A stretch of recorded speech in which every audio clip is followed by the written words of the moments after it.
Hello! So this is a 10 kg spool of Push Plastic PLA, and it's been sitting in the corner of my shop for about 4 years. A friend brought it over in 2021, left it with me. It's my problem, I guess. And it's just been sitting, and it is full of dust. I can see some cat hair in here as well too, because the cats live here as well. And I'm just wondering what to do with it. And a little while ago, I was at the Push Plastic factory speaking to the plant manager, Josh, and one of the topics we spoke about was whether or not you need to dry your filament before printing. And we have that video linked up here if you haven't seen that. It's a really good video, you should check it out. And I mentioned to Josh, I said, you know, I have this giant spool of your PLA back at the house, but I haven't used it for a couple reasons. Number one, it's been out in the open for a couple of years. Is it any good? And number two, I mean, look at the size of this thing. I mean, I need some sort of spool holder and some ability to feed this into the 3D printer. He said, no problem. We have spool holders for material that size. I'll send you one for free. And he did, and I got it put together, and we're going to try it out. The other issue, obviously, as I mentioned, with the dust and debris in here, once we get this mounted and plugged into one of the 3D printers, we need to clean that gunk off the filament. And I searched on printables and Thingiverse. I found all kinds of small little clamps. And what you do is you take pieces of a sponge and basically you sandwich that filament. And what's going to happen is the filament is going to go through this little clamp, and any dust or debris is going to be collected by the sponge. So we're going to give that a go because we don't want that stuff to make it into the extruder and jam things up over there. Speaking of extruder, so he says this is going to freely spin and rotate and be no problem. So I'm going to plug this into the Elegoo Centauri Carbon because it does have the outside feed for the material, and we're going to see how easily it's able to pull the material into the machine. I'm wondering if it's going to work, because if it can't pull the material, it's going to either error out that there's no filament. It's going to either be wildly under extruded, or maybe if it tries to pull it too hard, maybe I'm going to wind up with a machine on the floor. That would be bad. But so anyway, that's the next step. So we're going to get this plugged in. Let's see if we can get the machine to pull this in. And if that much works, let's see if I can get a Benchy, maybe a cat test print, and some other print I find on printables, and just see how this turns out. Because I'm really interested to see, because he says I don't have to dry this stuff, and I don't have any ability to dry it anyway. But I'm really curious how 4-year-old filament left sitting in the shop, what the print quality is going to be like of this stuff, if I can make it feed. Okay, so I've got the stand all put together, and then we have the bar, and then we have these rollers, which the filament is going to roll onto. So I don't know what material this is. I don't know if that's PLA or PETG, but it's excellent prints. So obviously this has to go through here.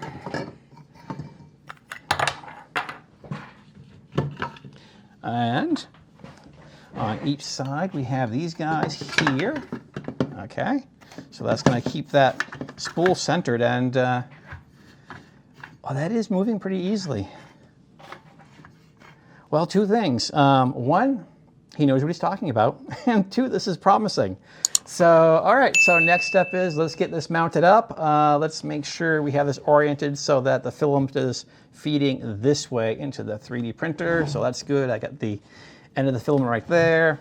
And then I also have the inline cleaner over there all set to go. So, all right.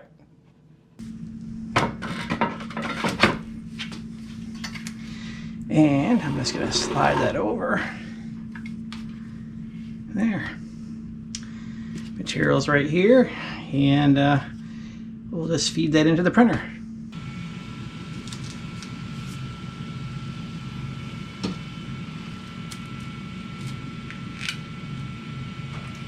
Okay.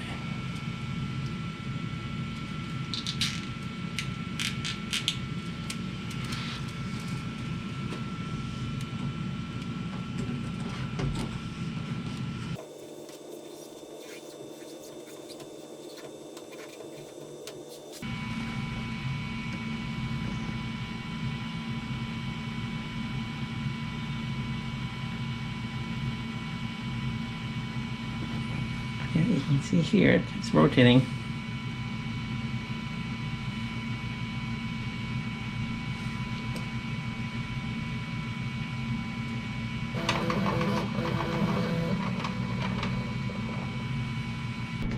Okay, you can see that it was moving, and it goes from there to the extruder and into the printer. All right, some prints. So first up was the Benchy, because the Benchy is not really a calibration print, but I just wanted to see what would happen if the machine would even feed the material. And it did. As you saw earlier, you could actually see the spool turning. And I got this Benchy. I got some close-ups here for you because the shop lighting isn't always great for the zoom in. But as you can see, it looks fine. I mean, it looks perfect. This is again, it's hard to believe this is filament that's been sitting in the shop gathering dust for 4 years. And it did a really excellent job. I don't see any defects here whatsoever. Everything looks really good on this one. So I was feeling really good about this print, and I just used the Orca Slicer default PLA profile, and I used the built-in profile for the Elegoo Centauri Carbon in there.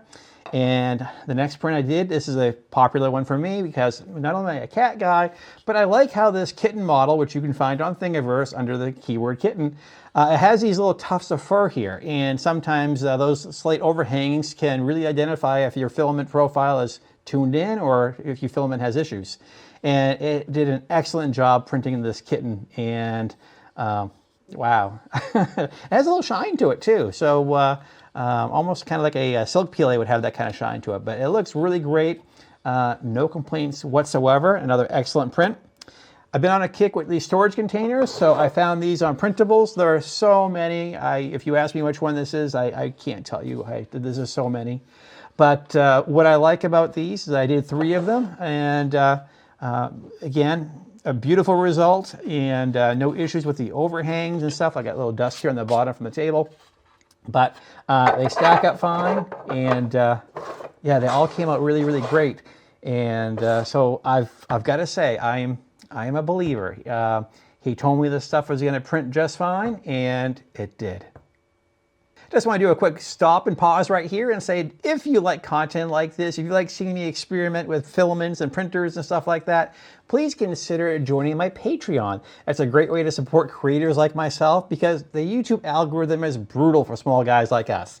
So that a little bit of financial support, I have 3 different levels that you can contribute to if you wish to, helps me out and helps fund all my creative endeavors here on the channel. If you're not into Patreon, I also have Buy Me a Coffee. So both links are down there in the description for you to check out. Thank you. I also want to mention, hey, if you want to see what I'm working on for the next video, keep an eye on my social media. I'm active on X, Instagram, Facebook, and of course here on YouTube. I thank you for watching my content. I look forward to your comments in the comment section down below. And please remember, please print safe.